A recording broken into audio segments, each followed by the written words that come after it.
Ladies and gentlemen, welcome to The Price is Right with the magic of and the technology of green screen photography. We're on the set of the original Price is Right with our guest Bob Barker. And Bob is holding up your candelabra. Yeah, it looks like he's holding up the candelabra there. And on my left, we have the general manager, Mr. Joel Baird, being part of this Asaph Cafe on The Price is Right. And we also have Jeremy on my further left. And we're going to do a little Price is Right game auction today. We're auctioning off this bike here. And I am your host, Asaph Adonai. So we're just going to have a lot of fun. And Bob Barker is going to help us find a winner on today's Price is Right. Should I give a little backfield? Sure, why not? Go ahead, sure. Okay. So, dear viewer, in case you don't know where the bike came from, it was a donation to MCAT from Free Cycles Missoula here. And they donated the bike to us in honor of our 27th anniversary, which we just passed, and had a big old party. And Christian has back there some pictures from the party. And the bike was on a raffle. And one of the reasons we wanted to have a raffle was to get people's names and email addresses, so we'd have a big list of people to send our email newsletter to.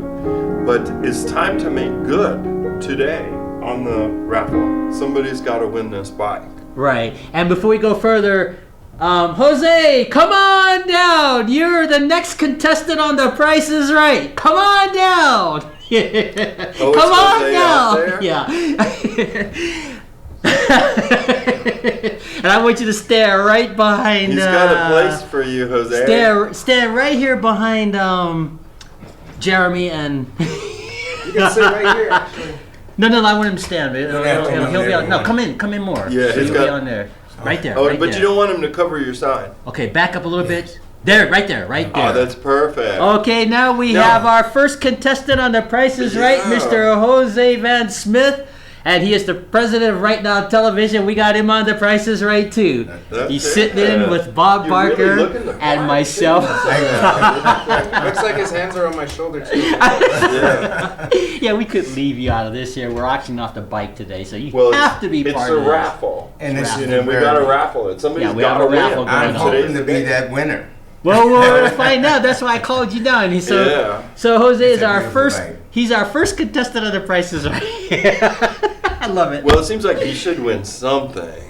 Yeah, well, we'll see. But this is so cool. I would just like to say, give an honor with honors to Dr. Baird. Oh, thank you very much. And Mr. Asaph. Thank you. And his guests on the right now. Is this the Price is Right? This is the original. Well, it's really Price is Right. Cafe, but on the right now TV. We're still it's still Asaph Cafe. We're just through the magic of technology. We're not only auctioning off this bike or getting a winner. That's right. But we're on The Price is Right. This is the original set of The Price is Right with Bob Barker. Now, we know Drew Carey is the current host. Yes. But we wanted to go back pre-Carey to Bob Barker. And it's cool because it looks like he's standing behind the candelabra there. Yeah. Is that Price is Right show still running?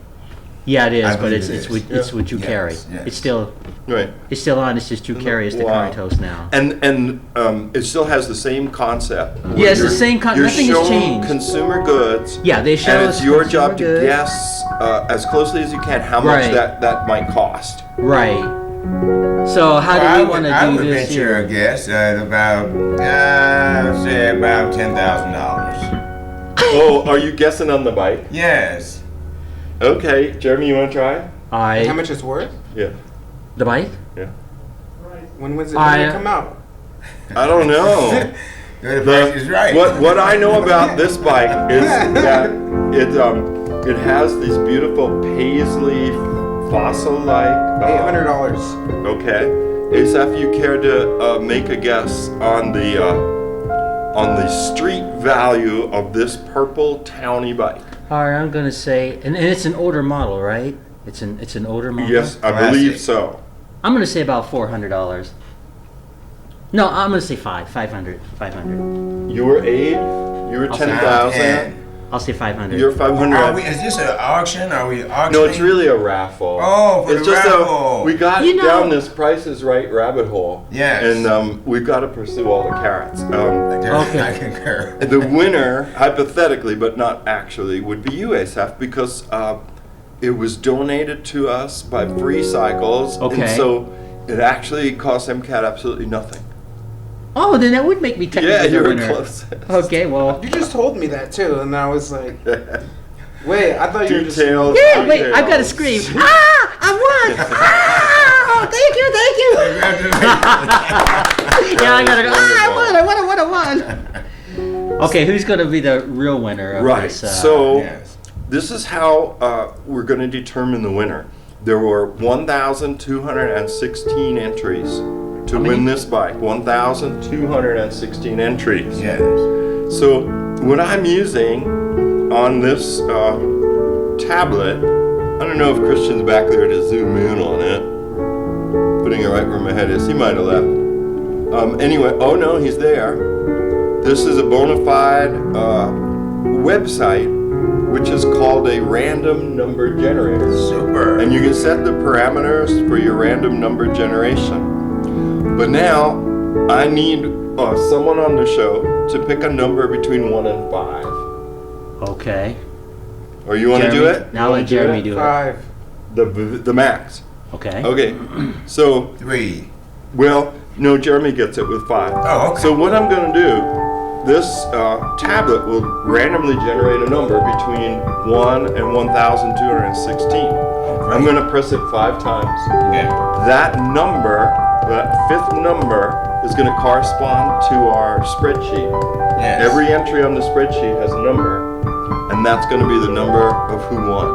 Okay. Super. Then I might have to go off to find out who it is because it's on a different computer. Okay. Here we go. Fingers. 1, 2, 3, 4, 5. Whoa. What? Whoa. The number maybe we is should- 2. That's interesting. It was what? 2. Wow. So The it's 2 second you. entry. Yes. Wow. And just to prove to our audience at home, if it can be zoomed in on again, they may have left. He may not be back there.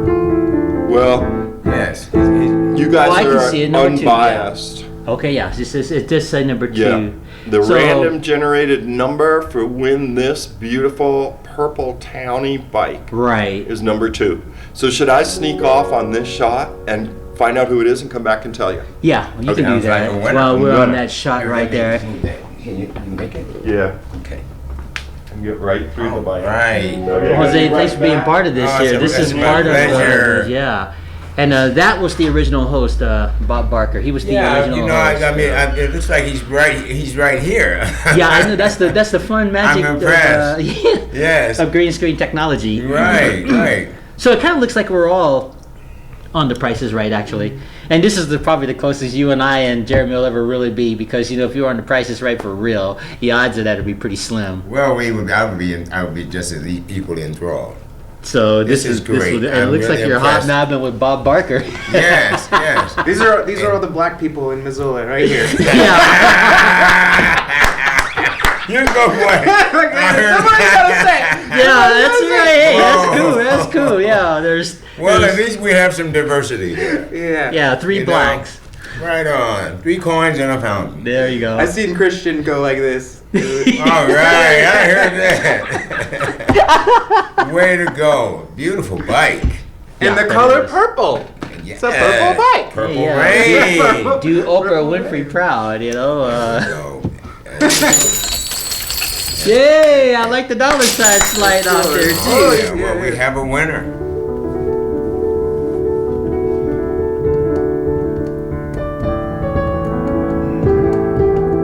It's always a pleasure to appear on the Asaph Cafe. We had to be a part of this here with Bob Barker. I had no idea. This was the biggest thing in my imagination that I Well, could this is hear. what happens when you miss staff meetings, That's true. In fact, I was at a technical conference earlier with the mayor. Cool. It went wonderful. I'm glad to hear that. Yes. Oh, what? Official business. I Was it a pleasure? task. business is always a task. It's just what we do. You know, it's a labor of love. Representing IMI Tri-State Alliance and IMI Montana, we're a public benefit corporation. We serve Americans with disabilities, senior citizens, veterans. We're in the process of developing affordable, low and moderate income housing campuses, residential campuses. Well, that's pretty cool. I'm sure Bob Barker would love to hear something like that because he does like animal rights. He's an activist for that. For animal rights. Super. Well, that's we ought to scoot you back that way. So yeah, that's my man. Wait a minute. Slide over I gotta to go your this way. left. Yeah, that's your my left. man. Yeah, there. Okay, there we go. Yeah, so just like you're trying to help the community through your organization, Bob Barker spent his life helping the community only through animal activism and things like wonderful. that. Like he's just protected animals pretty much all of his life from abuse issues and things like that. So that's pretty cool. Yes.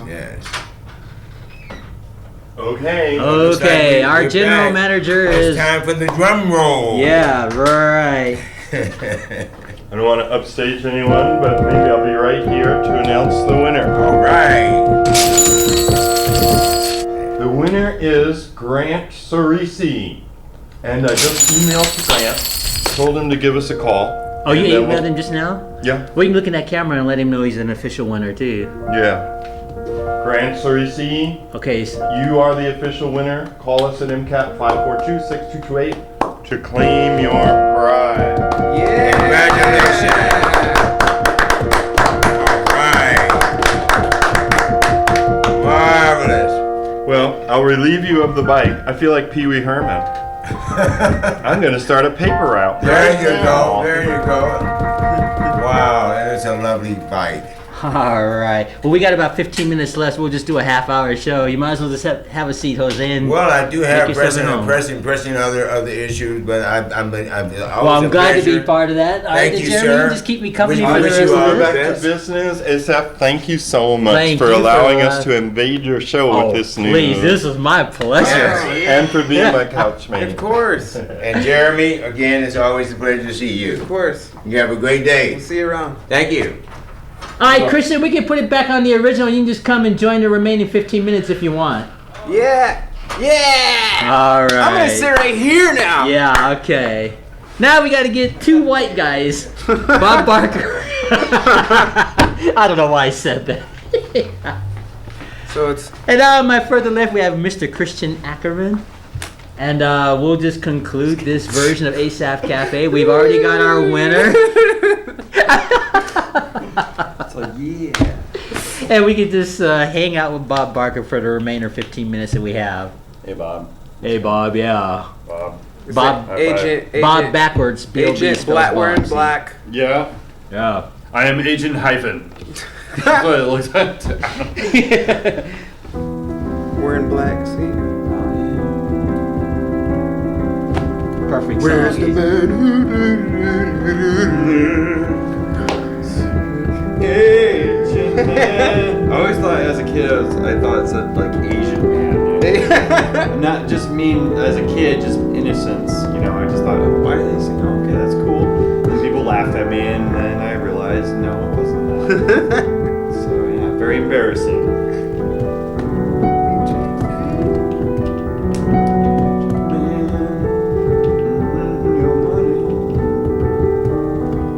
Do you think MCAT will ever redo the walls all green?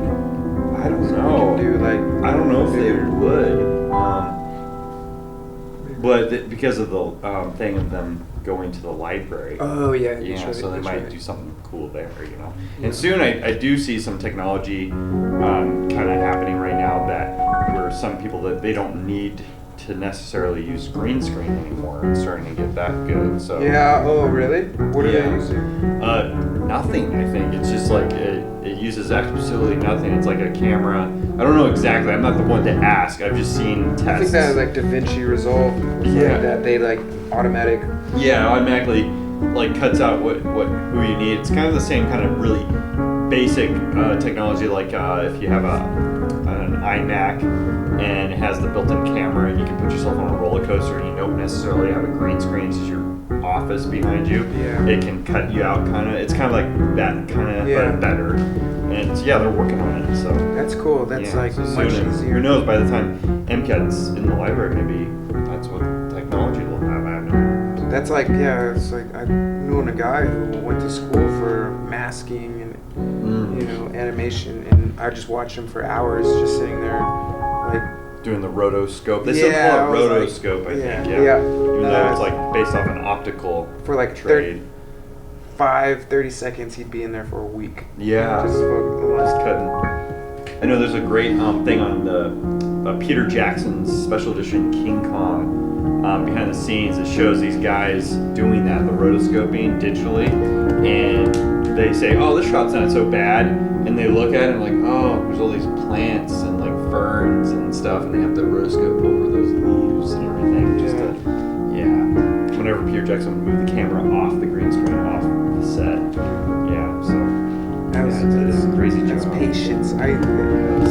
Masking. And they all talk like this. Yes, it's very. They're meticulous, and that's why it's like somebody meticulous. That's a great job for them. Me, I'd be like, try to find a way to cut around it or something. Let's cut it. It doesn't work. We're cutting. I do the same. Like, why don't I just shoot up at an upward angle? Because I wanted the background white, and I was like moving in the music video, and I'm just gonna shoot at the sky. And then there you go. And the back is gonna I can just key it out. Yeah. I know you have to think that way.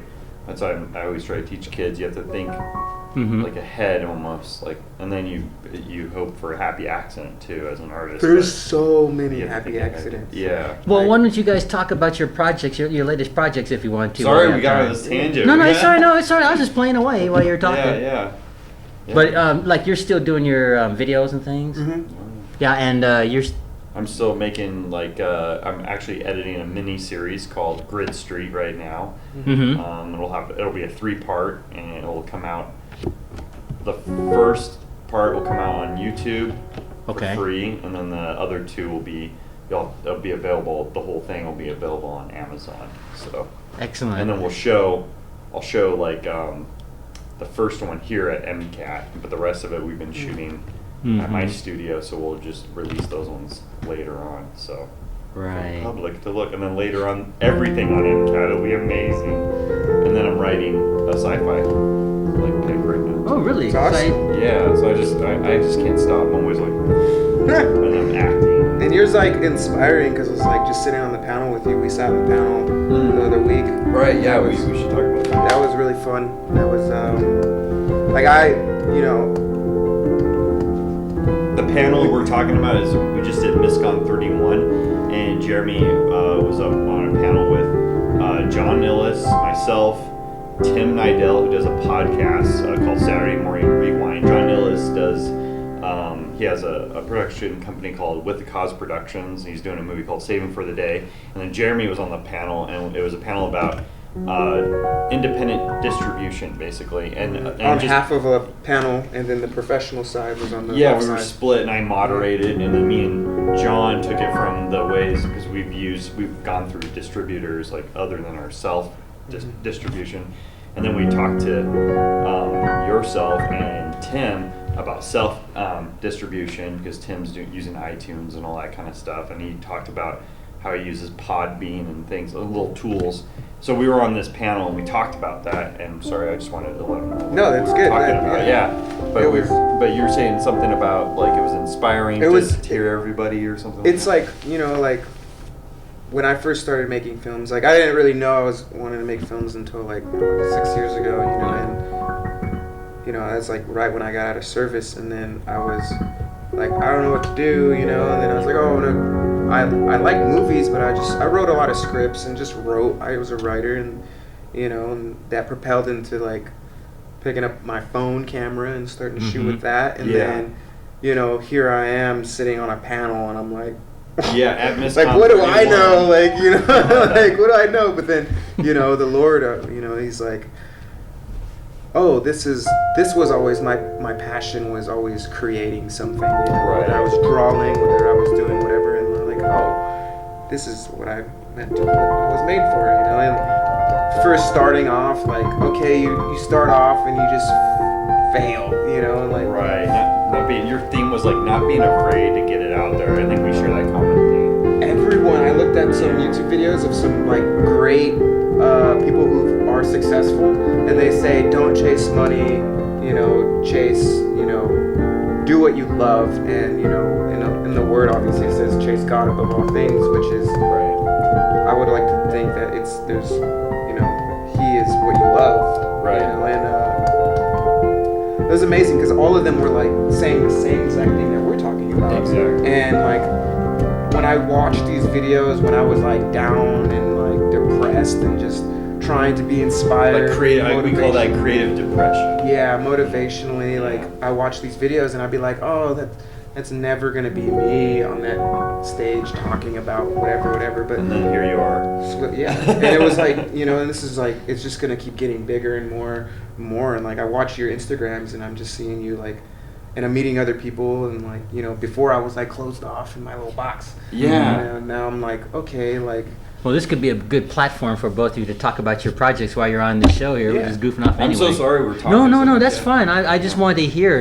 You can use this as a Oh, platform. really? And just Okay. go ahead, go for it. Yeah. Yeah, and we even talked briefly too about you maybe playing some music for like I think I don't know if it was Grid Street, but I remember us talking briefly like you can Yeah. play some music, Mhm. and then Jeremy, you're a musician and stuff, and I've kind of helped you out on a project. And we're still gonna get you to help out on. Yeah, I actually have a part for him. I haven't talked to him about. Oh, really? Yeah, so you just heard that on here, but I've been kind of developing it, figuring it out where how to make it work. I've been writing one for you too. Yeah. See, that's what happens, and then See? that's what happened after that panel. John Millis over here, my friend, he like we went to basically like met up with these people afterwards at the panel, and then right across the table he was telling me, I'm writing a part for you right now, and he kind of described it, and I'm like, and he goes, I don't have all the details, but I'm writing one for you, and that just kind of proves the networking part Yeah, of it. yeah. Like you were talking about, don't be afraid to put yourself out there, and then also you might get other opportunities too Yeah. as well. You were kind of he was kind of preaching it to the panel people, saying like how Asaph, like how you do the show, just do it. And we do have people come up to us sometimes Yeah. and tell us like, you know what, maybe you shouldn't, maybe why are you doing that, or they'll be really. I don't know. I don't know. I'm going to speak from my own personal. They'll be like, that was terrible or whatever. But I was like, well, I did it. I got it out there. Yeah. And now I'm going to get better, hopefully. And that's what the Yeah. successful people were talking about. They're Yeah. like, you're gonna fail. It's Yeah. just, but you're gonna appreciate your failure as you look back. And I look at it and it's just like, wow, I really enjoy. I don't know what I was thinking That's at right, the time, that's what you were saying, but I'm yeah, like, that's now right. I look at it, I'm like, wow, I knew something. Like I was Right. on the right track, but now I'm up here. But then the picture's just gonna get bigger. Yeah. And where you start, you obviously start like first, you need to believe in yourself. Yeah. First, that's just like, so okay, true. and then when you finally believe in yourself, others will start to believe in you, you know, and then Yeah, right. you'll start to attract more because they'll be like, wow, like this person's, I saw your films and you saw, you know, like, Yeah. it's like everyone's like, we're the same and we're sharing the same experiences, you know, and it's just like, Right. he showed me a film that he made completely on his own Yeah. stage. I think it was Grid Street, actually. Okay, yeah. And it was like, he just set it up, and I was like, you make films on your own, like, you set up the camera. That was Christopher. Yeah, I showed you a clip or something. You'd have to film, like, focus it, and then you'd be like, okay, I need to stand here because this is where I'm in focus. Right. You go back and forth, but then you realize, like, okay, like, now you're working with people, and then Right. usually everyone, like, if you can't get to the heavens without the first foundation, without the Right. steps, you know, and when The you're groundwork. working with like people, you're dealing with psychology, you know, Oh my like gosh, how to yeah. get them to. We were talking about that. You were dealing with somebody, like on it, where you had to walk out on set with all the crew or something like that. You walked out of the house or something, and you wanted to make the guy feel uncomfortable. Like, Oh, help him yeah, get yeah, something. yeah. But you were doing it on a kind thing. You were helping him, and then you told him afterwards. Like Yeah, you yeah. explained what was going Yeah. on, and it's kind of cool because it did work. And they're just touching that base of psychology. Like, yeah, you're working with whoever's helping you crew to whoever is like feeling kind of insecure. Yeah. In front of the camera. There is a lot of psychology. Motivation, Yeah. trying to keep the whole crew excited about Yeah. what's happening, you Right. know, like, and that comes a lot to like, this is what I can do when I work with no one. And not to say you have to take that route.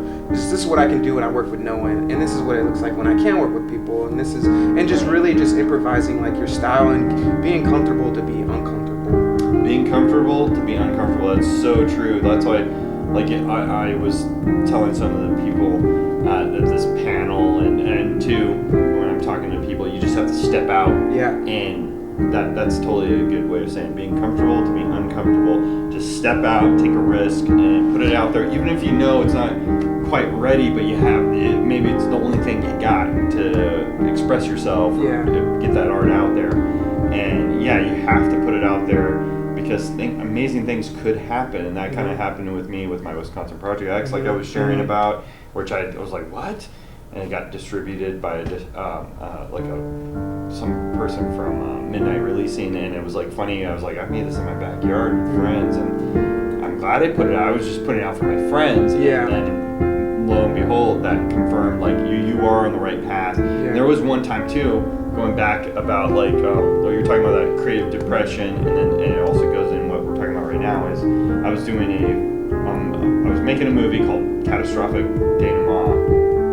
And I think after I made it, I showed it to a friend. I went back to California, showed it to a friend, and they were like, oh, that's cool, let me show you my film. And it was actually shot on film, it had good sound, they had a little bit of modest budget, little crew, and it looked amazing. It just totally like overshadowed my thing. And I was like, no, I don't know what I'm doing. If my stuff is gonna look like this, why do I keep on doing this? I have to get on another boat with somebody who knows what they're doing, because I don't know anything. Right there, it just kind of floored me. It made me modest. It made me, it just popped my pride a little bit, which was okay. And I was like, oh man. And then, as time goes on, I realized, oh yeah, he had a crew, he had this. I had none of that. I was doing it on my camcorder. They were doing it on a big old film camera. I didn't have that as an option. I made a little short film, 25-minute film. And also on top of that, I showed it to a Hollywood person that I knew. At the time, it was kind of like my mentor. And they told me, it's too boring, too long, and all this. And another bam. And I was like, oh. And then finally, a gal here, I always tell this, and she goes, no, I didn't. She'll always like say no. But Lori Hudak, and I think even Joel at the time, they're like, you should turn this into this film festival, a video festival that's put on. And this is after I got slammed, bam. And I was really thinking, like, I was actually like praying about it and just figuring out what the heck am I gonna do. I was actually gonna like say I'm done. I'll just go pursue acting or not be really behind the scenes. I thought I'll just go do my other love. I'll just kind of do something else. I'll go in a different direction because obviously I'm not good at this. That's how I felt. And then I entered it like they told me to do, because it was like Joel's like, we'll pay pretty much all of your festival entry fees because you're a Missoula Community Access Television. This was back in the day, a festival they did, and I entered it into the Hometown Video Festival, and I got a big manila envelope in the mail. I even forgot about it, and I got it, and they said, congratulations, you won non-professional for original teleplay. That's awesome. And I was like, that was just that little confirmation. I had to get slapped down first, and that was the one moment. I'll always remember that, and I still have that little placard, and actually went and accepted my award amongst other people. There's like people from Netherlands. That's awesome. Yeah, and that just like goes, okay, now I know this is what I'm doing. And I set out and started doing my next film, and then it didn't win or anything, but I knew like, oh, I know I'm doing something right. And I had like good reviews and stuff, and then I kept on going, and then the Wisconsin thing happened, kept on going, and then right as of now, Zombies of the Living Dead is like, I got it on Amazon Prime. And it has like 5,000 views. It's not a lot to big vlog YouTubers, but it's telling me, it's just that confirmation that somebody out there appreciates it and likes it. And today, it just like, I think I looked at it today, and it has 5,000 views. That's awesome. Within 4 months or something like that. That's like really good what he's saying, because it's like, I remember someone telling me like, out of all the songs that I've listened to, this is my favorite. Yeah. And I thought to myself like, man, like, I like those other songs, and someone said the same about another different song, and it's really prospectively like which ones touched them the most. And I'm thinking to myself like, I made some other music. I made like a handful of music. Like there are whole 2-3 albums that are just like singles that I've never put out yet, and I'm just thinking to myself like, I'm never gonna put them out because it's got to be perfect, you know. Right. Yeah. And I thought to myself, like, wait a minute, like the songs that you like that one song, right? Or you like that song, right? And they're like, yeah, you know. And it's like the only reason that song is out because the steps to get to that song were these other songs that you don't like. The ones that are just the failures, the best. The failures is the only reason why that song exists. So it's like. Exactly. It was like that in itself, and getting, like you're saying, getting thrown to the left and thrown to the right, and someone saying this and saying that. You know, J.K. Rowling, perfect example. All these publishers didn't produce her stuff, you know. Well, she's not the only one. I mean, that happened with George Lucas, the creator of Star Wars. Yeah. Did you hear his story? In fact, this was on the world news. You know, when he wrote the original, the script to Star Wars, he took it to all the major studios, and they have like these people that work in these studios that are supposed to know when something is good, and every major studio turned him down. So what he did was he went to a smaller studio, like this unknown studio, and they gave him a chance, and he made like $100 million at the first Star Wars. And he went through a lot and then all the people that were supposed to know that was good got fired in real life. That was on the world news. They lost their jobs because they should have known. Right, and they're like, look at this guy. Yeah, and that's what Hollywood tends to do. Like, you know, if you want to be a publisher of a book, literary agents, they're always record companies in the old days before the computers came out. They're always turning people down. They're looking constantly for your value before they know what your value really is. Yeah, absolutely. It's like a catch. They're comparing you know? To other people's stuff. Well, the people that are already out, see, and I think that they times have put an end to that. Because they're always rejecting people. Right. Literary agents are rejecting people. It could be Christian, non-Christian. They just reject. Yeah. Instead of giving a person a chance, so and that's people like self-publish. What's been bred into our society as people too. Yeah. Like, the way they're not gonna like. I met a guy who was like homeless as I was like going in it too, you know. And you would never have known he owned like a huge like baseball company and stuff like that. God. And he was just like crying about how he lost basically everything, his wife and everything. And I was like, well, that can happen. Like, and today you'll be happy, tomorrow you'll be. You can't put it's your. Not about all those things. You can't put your faith in those things. You know, look at Job in the Bible. You know, he just suddenly lost everything. Yeah. And you know, people act like. Well, let's talk about homelessness for a second. Yeah. The misconception of homelessness, when you see a person that's homeless, you think, oh, that person just wants to be there. That is so not true. Yeah, they ended up there, I played for the Salvation Army for 12 years. Yeah. So I know what I'm talking about. A sudden job loss, like these people who live paycheck to paycheck, cause you lose. Yeah. Your health could suddenly give out. That'll wipe your savings out. Yeah. It will. Or like if you're a woman who's raised kids and you never went to college or anything. Right. 20 years later, your husband trades you in for another model. Yeah. And that's you know what I'm saying? Yeah, and that can cause that. Yeah. And I'm not picking on these husbands, but I'm just defending that homelessness is not what people think. It's not because someone wants to be or they're lazy. That's just so false. No. Because you can be lazy because you cannot be inspired. Yeah. You could have no hope, like, everyone's giving up on me, you know, no one showed me any love. Well, I always defend homeless people after spending 12 years of my life playing for the Salvation Army to help raise money. I actually did that, to help raise money. You know, the Salvation Army can distribute to people in need. Right.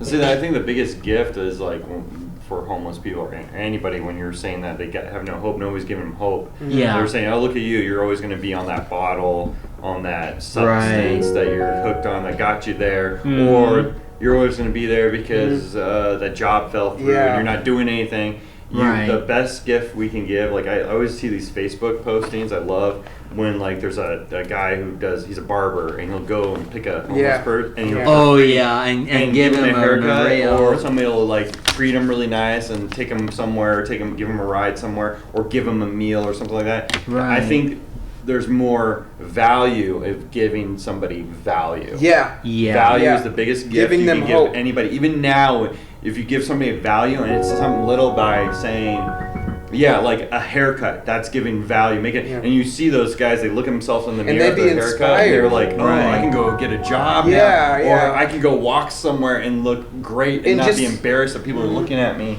Because it all has that factor. We do judge the book by the cover. Right. And the same, I see that with my students. If I just say, I've seen teachers do this, it's sad, but you see teachers in the teaching system, we're supposed to be there to teach and to give like hope and value and nurture them to go, okay, here's some tools, go ahead and use them and figure out and give, and every time I can give value to my students, like say, oh, that was great, oh, you're really good at this. You might, they don't like editing, but they like maybe yelling. It's funny.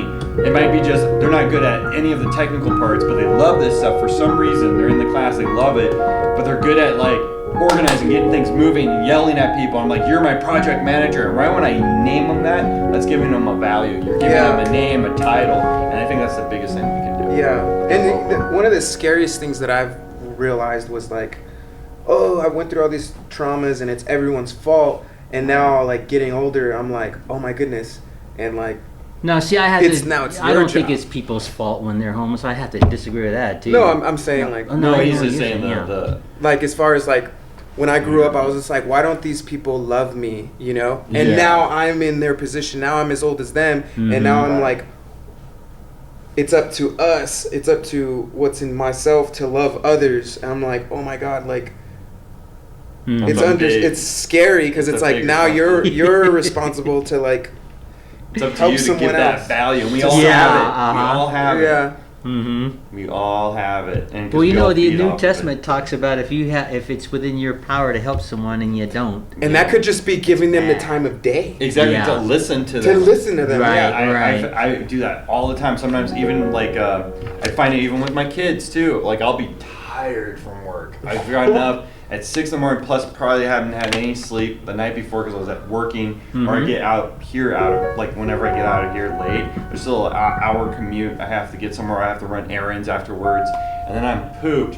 And then my kids, they want to like play, they want to create things, and I'm just like, but I'm giving value to them by giving them time, and it'll be worth it because in the end I know. Even though I was tired out or I was so tired, it was so worth it. And that's when you grow. Yeah. When you grow is when you're tired. Yes. When you're weak. When you're like. And you push through. Yeah, like I was just like, man, I was like preaching to a few people and I'm just like doing this and this and this and I'm just like, oh, and then somebody's just like, hey man, da-da-da, and I'm like, and then something like a different, the Holy Spirit.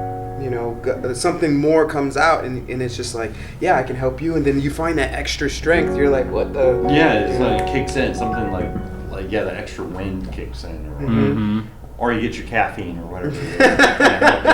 Sometimes I do coffee or I do a walk. It sounds ridiculous if I'm tired. I go take a walk. Like to decompress, and then all of a sudden the blood starts flowing, and I'm back in it again. It's weird, It's like backwards. And you start to find yourself having more and more energy and like meaning. You're like, I want to wake up tomorrow. I don't want this day to end. Exactly. I want to keep living. Like hope for the future. And a lot of us, we die when we don't do our passion. We die when we don't love each other. While we we're still die alive. when we don't have relationship with one another, when we don't open ourselves up to new adventures and new things. Like these things bring death, when we judge each other, it's just like all this stuff, and I'm just like learning how to let those things go and learning how to live more and learning how to love more and be more and happier and man, like, and be like it's hard to be yes at the right time, saying no yes at the right time, because no is not a negative thing. It's a balance, and it is. It's building, like you're saying, you're building character.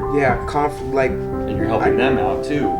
Just posted on Instagram, I'm just like, man, I screwed. Like I could have. I looked at my life and I was like, I blamed so many people for so many things. We all do that. We always blame it. Yeah. They should have gave me a break or did this. But they didn't know. And then now I'm in that position, and people are looking at me. Maybe they aren't blaming me for things, and they're just like, this generation's messed up because of their parents and their parents and their parents. Stop blaming and change it, right? Yeah, and I just was like realizing, like, I just made a video. I was like, I'm sorry if I've wronged you. I'm sorry. Like I'm learning, you know. Yeah, and we that's all all I'm constantly.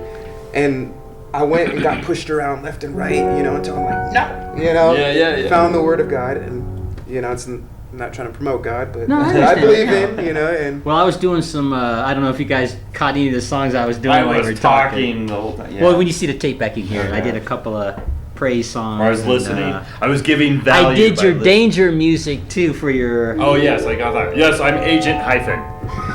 It's a new character. I am, and yes, I'm Hyphen. Yeah. I keep phone numbers together. Sorry. I take away in multiplication. No, I don't know. Well, let's talk about spies and all that. You know, Okay, we yeah. just recently lost Roger Moore. Did you hear about that? Yeah, he was the that- fun James Bond. He kind of reminds me of like at what Pierce Brosnan did too in the '90s. I think. Yeah. He's like he was the fun like you could always have a fun time watching like Moonraker. I love Moonraker with Jaws. Well, yeah, I remember that. Yeah. There's been some intense fight scenes with Jaws Yeah, too. and they become well. I don't want to spoil it. Well, you haven't seen Well, it yet. it's been out like forever. 20, 30 years old. Yeah, he I'm becomes sure like a everybody's good guy. seen it. Becomes Jaws and him become good buddies, and there's relationships. Well, I saw an interview with Roger Moore, and they were pretty awesome. asking him. He said he wasn't the tough James Bond. He was more the good-looking, loving, And fun, I think. fun James Yeah. Bond. But boy, those fight scenes he had, that didn't seem like no loving guy. He was kicking some serious tail. And he was an in that. ambassador too for like children. Yeah, he was right? helping children Yeah, he was a later good years guy. for real. Everybody always said good things about him in real life. Like he was Yeah. just a real good guy. Never let the James Bond like ego do anything. He just Yeah. used his celebrity to help that. Yeah, program. he almost made it to 90 too, so that would have been pretty cool. Yeah. 89. Always thought he 89. I was- was born in '89. 89. See, I'm older. I was born. You're older. We're like all like older. Well, I used to watch Roger Moore, and I don't know if you will know this show. Do you remember a show called The Saint? that was where he kind of like. It that went was like, something like this. He was like the perfect. Yeah, he was the agent. He was a spy. It had Never that really theme watched song. it, yeah. That's why he got picked for James Bond. It It had was like a something black like and white that. show, I think. And that's like Yeah, well, what it Yeah. was, this is pre-James Bond. He Yeah. still had that spy, A younger Roger Character, Moore. yeah, very younger. Yeah. and there was always this halo that would go on the top of his head at the beginning. He'd look up, and there was this halo. Yeah, They yeah, called yeah. him the Saint. He was really, he was like a good guy / bad guy, really. Yeah. Not bad in the sense of crime. He would just steal money from the bad guys and pocket it. Yeah. See, yeah, that's the Saint. It was like modern Robin Hood. Yeah, that's the way to describe it. Modern Robin Yeah, Hood. yeah, because that was the '60s, right? When Yeah, the show early was on, 60s, yeah. something like that. 'Cause I've Have you ever watched seen that show? a few episodes of that, so. Well, they did a remake of The Saint, but you know those remakes are never the same. I don't No. think. But that's how Roger Moore got on the map was with Was that what The the Saint was? With Val Kilmer? Yeah, in that was a movie? remake of the Oh, Roger yeah, I've Moore. seen Yeah, that one. it was okay. Yeah. I've seen that one. That was a good one. That was amazing. I said it's okay. And you're like, Yeah. it's a good one. He's like, it "Ugh." stunk. I was kidding. No, but really, that's a remake of That Roger was Moore okay. version. I That's was from the television series, and that series lasted something like 3 or 4 seasons, Oh, maybe wow. a little longer. Yeah. Yeah, and Roger Moore just had the perfect look Yeah. at that time in his life. Simon Templar was the character he played. Yes, that's right. He was the British Robin Hood. Yeah, that's how I That would came to always think of it. steal from the underground, the bad guys and all, and pocket the money. Yeah. Like I'm taking the bad money and using it for good. Yeah, he just keep it pocketed and Yeah. does whatever he does with it. And he had some pretty intense fight scenes on that series too. Yeah. Goodness. 60s had some cool shows. Oh yeah, they had the Avengers. Yeah. Have you ever seen the Avengers, the original Avengers, Mhm. with Mrs. Emma Pell hmm and John Steed? And then they redid that as a movie too. Yeah. Yeah. But that was based on that, and Marvel, right? This is Avengers, like the different Avengers. This is not no, like Uma Marvel. Thurman was Yeah. she played Emma Pell. Yeah, that's right. He's thinking the Marvel characters, Yeah. Avengers, but this was. Oh totally no, different. not the Marvel They just character. had We're the talking same about the name. British. Yeah, That same era where Roger Moore came out. it's like of, top you know. hat and a cane, and Yeah. like, And it had a thing that went and- something like this. See, something like this. That's right. That was the intro to the theme song, and it went something like this. Something like this.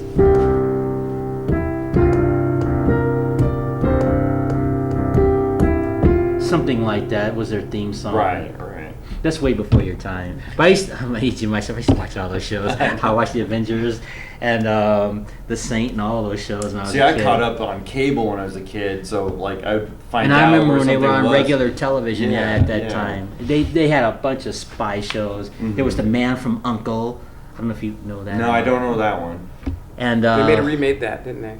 probably. I think they remade all those spy shows. We're talking about the original. Oh, TV yeah. versions, They remade the movie. I would watch all the the And they old did, school oh ones. my goodness, just a list of spy shows. In fact, in the 60s, that was the time for Mission spies. Impossible was my favorite. Watching. Yeah. That was more like that was early 70s. No, that was right? in the It was 60s the too. 60s over. Well, to what people 70s. don't realize, love Peter how they Graves, gave them you know the guy masks. that plays Jim Phelps, he was not the original leader of the IM Force. Oh, really? I didn't No, realize there that. was an actor named Stephen Hill. Okay. You know him on, I think it was that Law and Order series, that Okay. older guy, Adam, that played Yeah. the attorney. Okay. Oh, wow. Well, when he was a young man, he was the original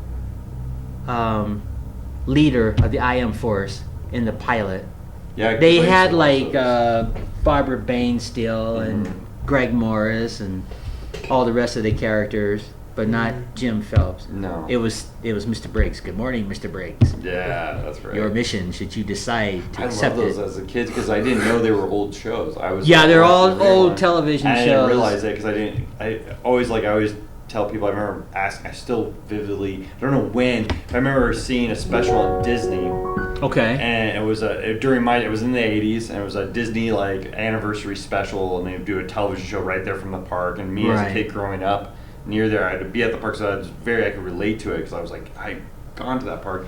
All of a sudden, here comes Dick Van Dyke out, and he has he's older, so he has gray hair. He Yeah. still looks like Dick. I'm like, Mom, why is his hair? What's wrong with his hair? Because I didn't realize because I've been watching Chitty Chitty Bang Bang, Right, Mary right. Poppins, where he's a young Dick Van Dyke. And I Right. didn't realize, and that was the first, I think, the moment when I started realizing I was watching reruns, and I didn't Right. realize it at all. I just thought, sometimes they film it in black and white, sometimes they film it in color, and I thought that was like that moment. I remember in the '80s when I realized, like, oh, I'm watching.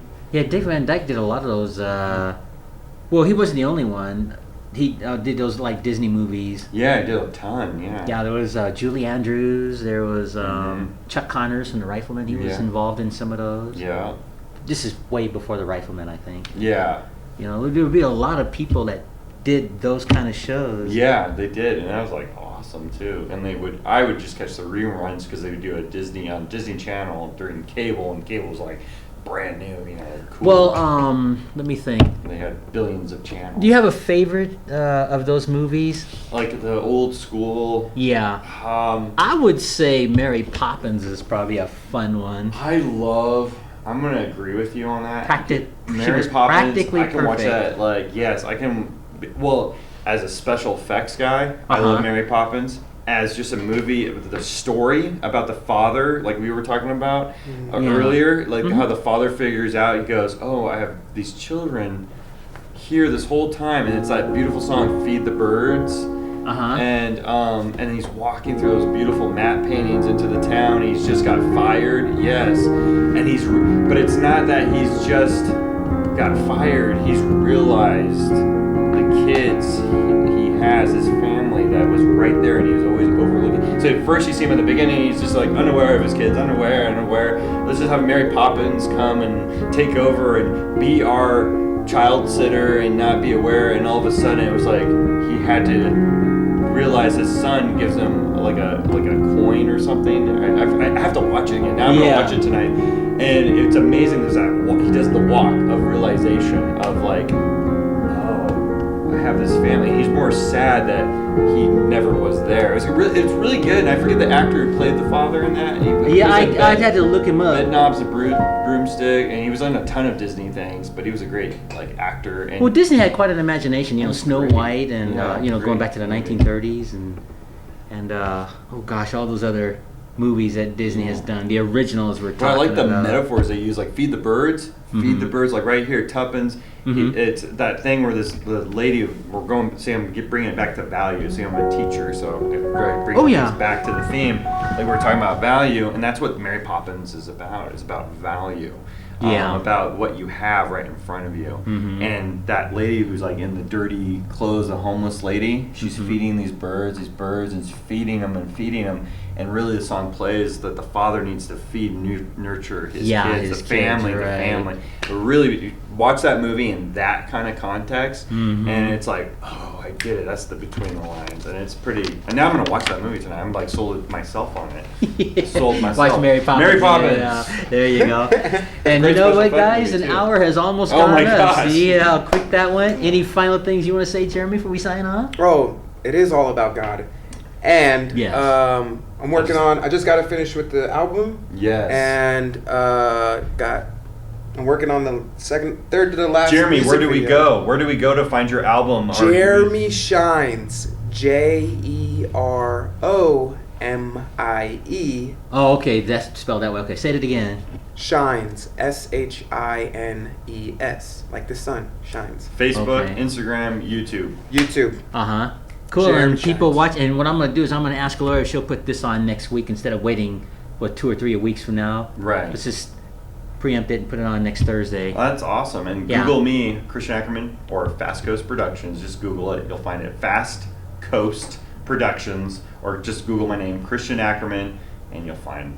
And if people want to find me, it's just simply Asaph Adonai at hotmail.com, spelled ASAPHADONAI. All lowercase, no dot in between. Just Asaph Adonai at hotmail.com. Anything else you guys want to say real quick? No, I'm good. This guy's awesome. This guy's awesome. You're awesome. You're awesome. Thank you. The real awesome is God, God is so good. I'm gonna just. This almost becomes like a whole nother show, like Yeah, a let's- discussion. Well, yeah, but see, it's all in the same show, so that's pretty cool. And then That's we want to awesome. congratulate our bike winner too. Yeah, I forgot the name, but congratulations. Grant, right? Grant. Something Grant. Yeah, well, Congratulations. I'll put all that information on the bike winner in the credits of the show, and have Lori put it on next Thursday, and they'll contact the winner there. So it's pretty Yeah. cool. And it's nice to be able to have a winner on The Price is Right. On the You know, like The yeah. Price is Right, yeah. And it was good sitting in with Bob Barker for old time's sake. He's probably much older than that for real now. Yeah. My finger. Trivia, real quick. Okay. What was Bob Barker's first game show? Oh my gosh. All right, I can well, I'm see gonna it, but play I it. don't know the Let's name. see. I can see it. No way. No, Jeopardy. I'm just playing that. Oh, while, I was like, not Jeopardy. no. That was another guy. There was another guy before Alex Trebek. Is that how you say his name? I don't know. But anyway. Yes, there was. That was There's Art another Fleming. guy. Art Fleming. Okay. All right, but I'm not talking about him. We're getting We're back talking to Bob about this Barker. guy right What here. was the name of Bob Barker's first game Don't show? know. I can see it. But This I don't is know. years I before know. The I saw- Price I is saw a Right. It little, was an like, old black and white. documentary about him. Yeah, do you have any idea, Jeremy, what the Biography. name I of can't his? remember. We'll just wait for Most- you. I Yeah, do. I'm just gonna say something so you could be like wrong. Hollywood Squares. No, See? it was called. Okay. It was called Truth or Consequences. Truth or Consequences. I That can was see the that, name. yeah. And what was funny about that show is when a very, very young Bob Barker would come out, they had like an assistant host, and they would ask the contestants a question, and you only give it like a blink of a second to answer it. And if you didn't answer it, then you had to face the consequences. And that's what made the game show so fun, because you never knew what they were going to do to a contestant Right. in those years. I mean, they only, like, they'll ask a question, the buzzer go off right away before you can get a chance to think. That's cool. Before So- you get a chance to think. So, yeah, before you even get a chance to think, you know, they ask you, it could be like a history question or anything, just Yeah. something really simple, but that buzzer would go off right away. Oh man, So then you had to face the consequences. that's awesome. And after you face the consequences, you end up getting the prize. It wasn't about winning a prize. It was Right. more a comedy.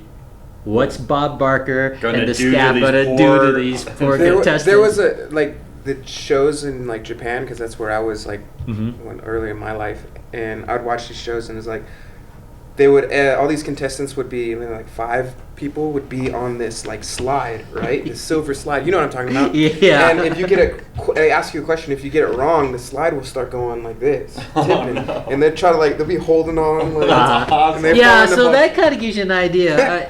And then they would have a thing like you just never know what they were gonna do Right. on that show. It was something comedy or whatever. You never knew who was gonna get embarrassed on nationwide TV back then. That's awesome.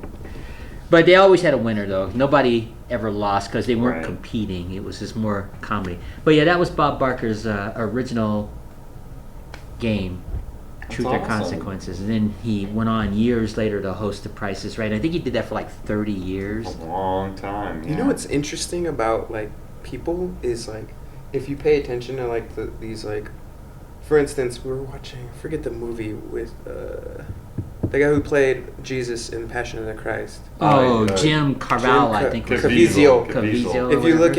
at the movies he made before that, it was Mhm. like the lead up to Passion of the Christ. Yeah, that's right. Like if you look at actors and Like his anyone, road away to yeah, where you he can see ended up. like Yeah, and same. Yeah, you can All you that can see destiny, that. my friends, destiny.